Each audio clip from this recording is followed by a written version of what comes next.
3-point shot. Chapter 28. Shuichi?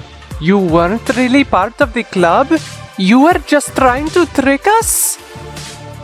Angie's words left Shuichi a stuttering mess.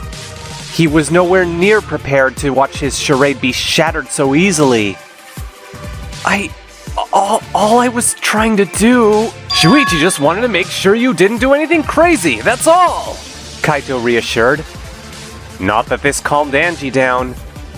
You were in on it, weren't you, Momota? You and your whole club! Kaede shirked away from the conversation, though Maki stood defiant. Miyu, watching this all unfold, chuckled.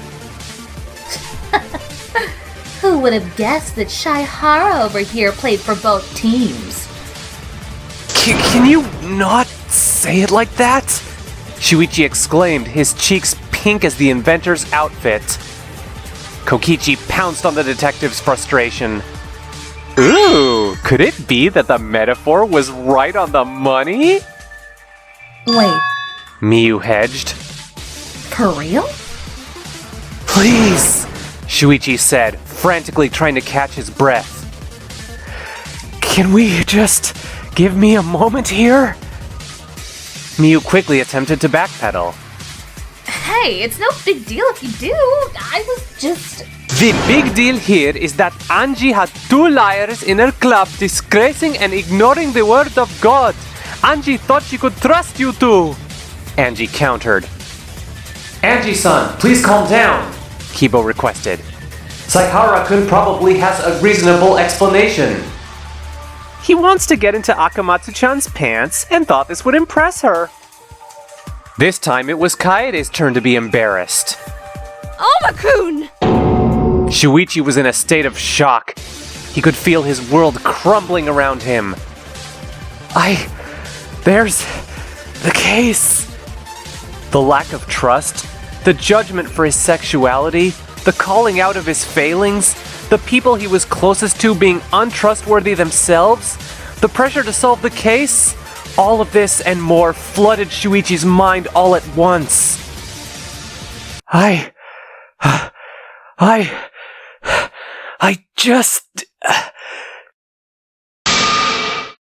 His breath was growing ragged, his palms sweating, his joints locking up.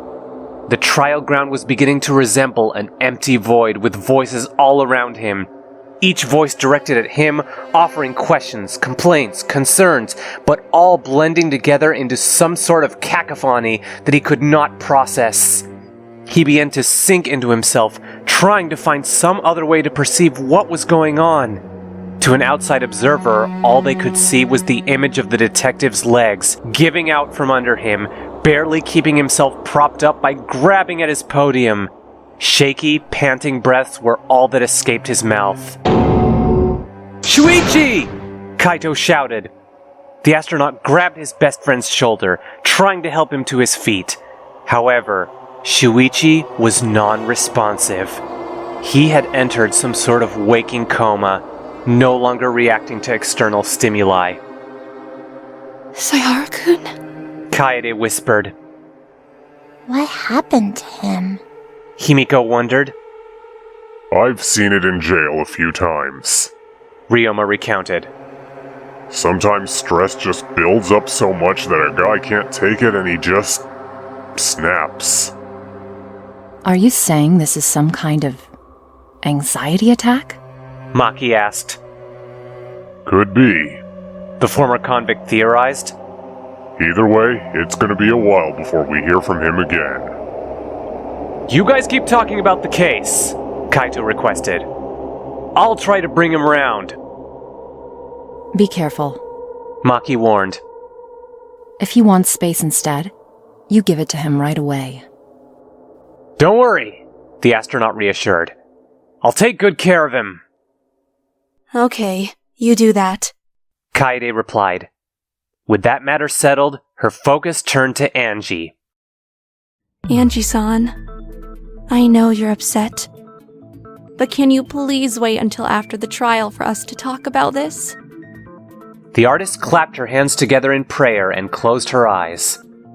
After a moment of silence, she finally spoke. God feels that patience is a virtue.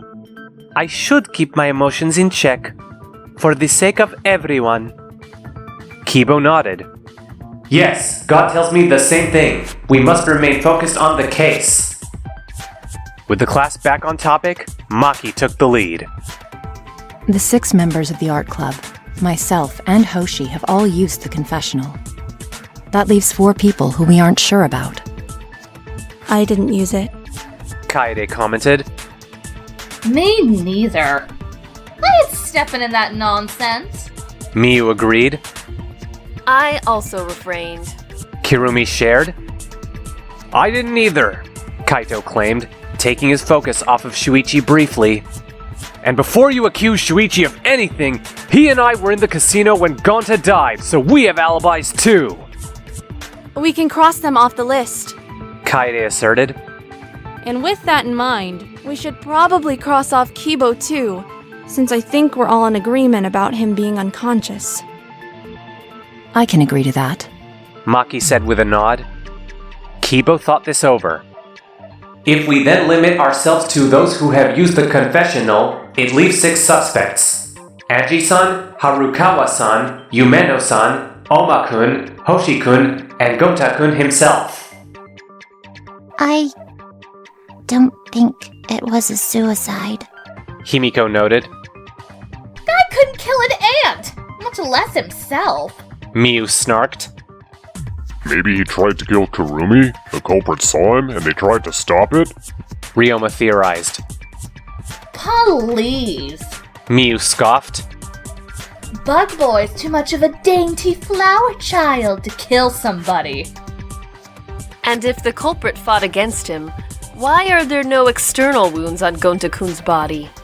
Kirumi questioned. Just a suggestion.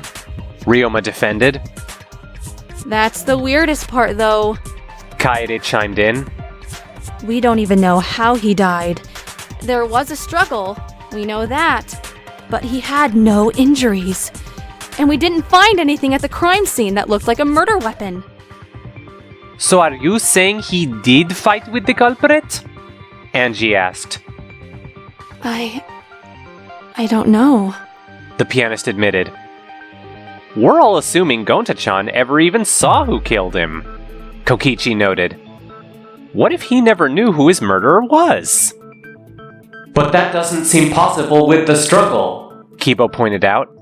How else did Tojo-san's lap fall into disarray if he didn't face his killer head on? But that doesn't make sense either. Ryoma countered.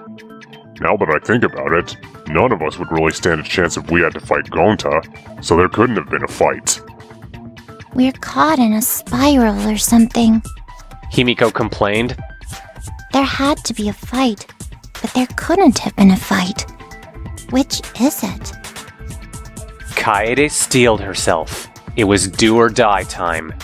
The decision she made now would determine the path the rest of the case would take. In these moments, she traditionally put her trust in Shuichi's reasoning, but that wasn't an option here. Shuichi's panting had ceased, but he still wasn't moving from his crouched state, and he wasn't saying anything about the proceedings. With this, Kaede took a breath. With everything that had happened up to this point, she made her call.